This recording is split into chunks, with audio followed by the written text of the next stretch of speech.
This is the reason why we always put rotors on when we do brakes on cars. Because when you live in the Rust Belt, you have stuff like this. Here we have two rotors off a Kia Optima, and as you can see along the edge here, it's not that rusty. Along the inner edge, it's not that rusty.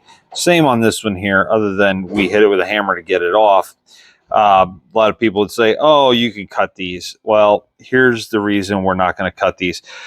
This face right here is a face that you see when you look through the wheel. But when we flip this over, what we'll see is a whole lot of rust buildup. And this rust here is on the actual face of the rotor where the brake pad touches. And when this happens here, it eats the brake pad away.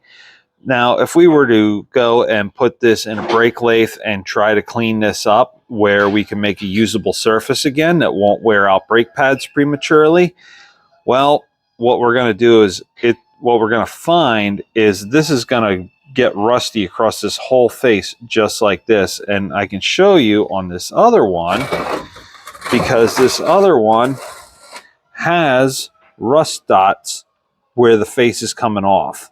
So that little dot right there, that little dot right there, and that little dot right there are all places where the rust is coming through the face of this rotor.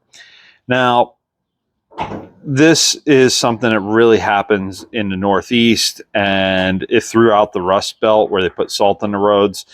And this is a culmination of a couple of things, but a lot of this comes from salt on the roads.